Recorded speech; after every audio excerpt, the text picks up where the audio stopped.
Hello everybody and welcome to the Prognard. I am your host, Jacob Williams. Continuing in the Armchair General series, I've got something quite unique to talk about today. This is something that came up when a friend of mine took their kids to a school carnival, and it resulted in one of the most interesting probability problems that I've worked in quite a few years, so I was really happy about that. So let me explain what's going on. As I said, my friend took their kid to a school carnival, and the carnival had all kinds of games that the kids could play, and one of them was like a duck game where they had these rubber duckies, kind of represented by this, and each of the ducks had a number on the bottom of the duck. This one doesn't, but you could imagine. And they were numbered 1 through 9, and 3 ducks of each number. Okay? And the way the game was played is the kids would give, I want to say it's $1, but that was probably wrong. You know, maybe it was like a ticket or something like that. But they gave some amount of money to play this game, and the game was really simple. Okay? What they would do is they would grab 3 ducks, and if at least 2 of the ducks had the same number, then they would win a prize. So my friend's kid is playing this, and you know, they're losing like dollar after dollar on this, and my friend starts getting suspicious that this game is rigged Vegas style. So they ended up texting me what the situation was and the rules of the game, and asked me what was the probability of a win. And that's what I'm going to kind of go through. Now let me explain these Axis and Allies roundels. I don't have enough of these ducks to use for this video, so I just kind of use this as a stand-in. But I did have 9 unique Axis and Allies rondels, 3 each. So that's kind of what they're standing in for. And just for demonstration purposes, since this is such an easy game, I've got like a little bag here that I can simulate this game. And I'm just going to randomly draw 3 roundels out of here and see if I can get a win. I usually don't like to play games on camera like this, but again, this is such a simple one that I think it'll really help demonstrate the concept before I break into the classic probabilities and show the solution to this game. All right. Go ahead and mix these up really good. Alright, just so we see that there's no shenanigans, I'm just going to reach in and draw 3. Here's 1, 2, 3. That's a loss. Try it again. So I just would have lost $1 right there. Try it again. Here's 1, 2. Oh, not looking good. Oh, that's a win. That's actually pretty good. I didn't think I'd win that fast. Let's try it one more time for good measure.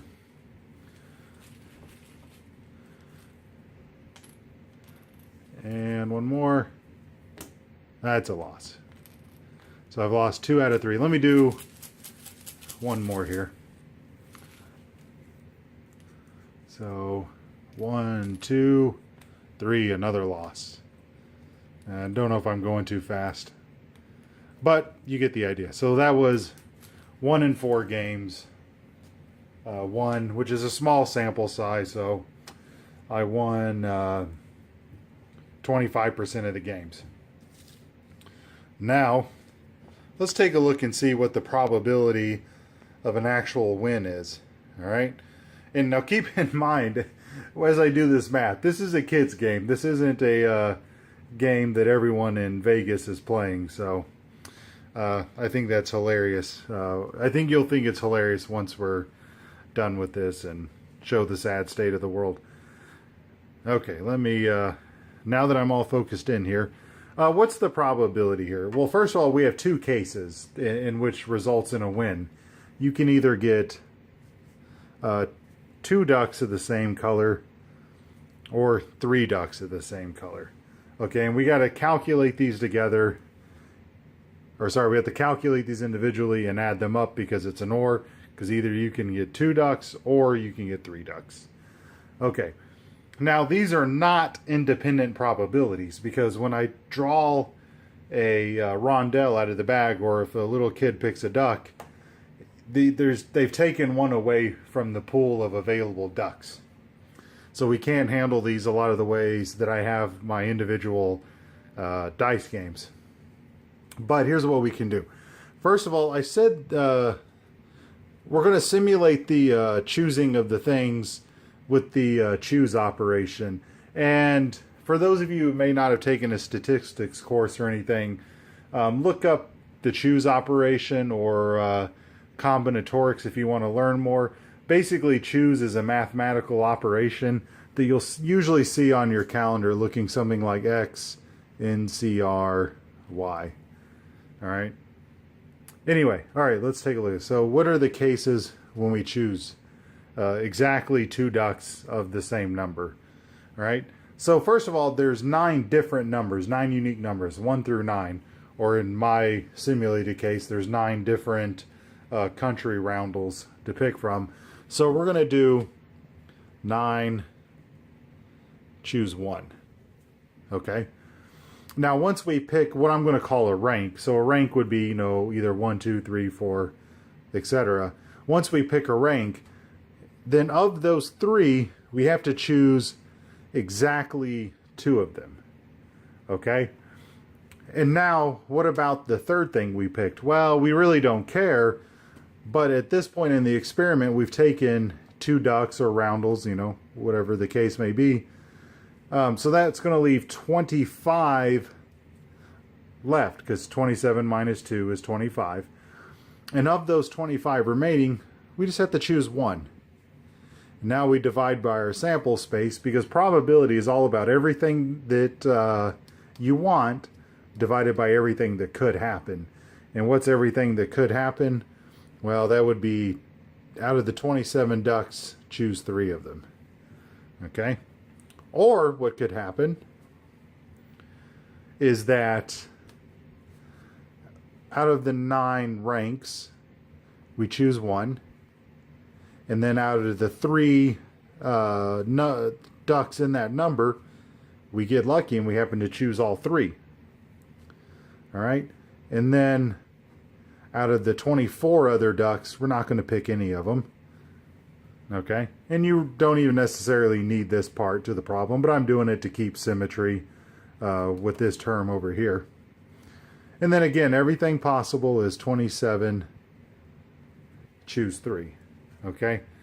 I'm going to actually use my calculator for this, because I don't know, I'm not that sophisticated in math. So if we do 9 choose 1 is always, anything choose 1 is always itself. So that's 9. And then anything choose 1 less is itself. And then again, anything choose 1 is itself. So I got 9 times 3 times 25 over 27 choose 3. And this might be how it would look on a calculator. Then I'm going to go ahead and return. And this is going to be 3/13. Okay.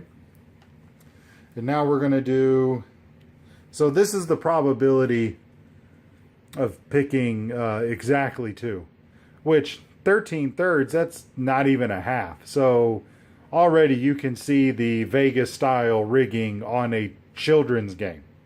Again, this is a children's game, or one meant to be at a kid's carnival, and here in Indiana, not in Nevada.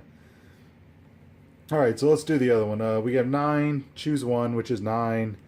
And then anything choose itself is 1. So 3 choose 3 is 1. And then anything choose 0 is also 1.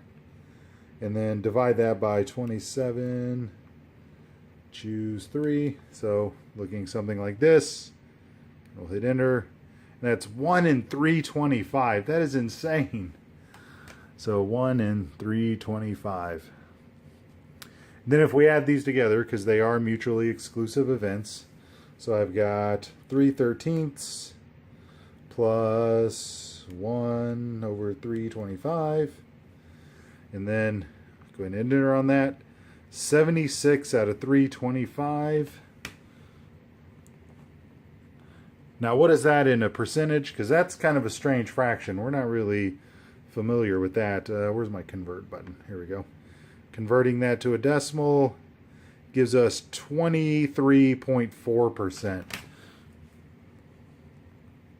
Oh, 23.4% on a children's game. And I guess I'm laughing here. I know this won't mean anything to most of my subscribers who are war gamers, but again, I like this story because it's an instance where we can use math applied to games, albeit this is not a board game, but you can use math applied to games to realize the cruelty of people in this world. I don't know. I found this entertaining. I hope you guys found it entertaining, and hopefully in the next segment of Armchair General, we'll get back to board games, but hope you found this entertaining. We'll see you next time.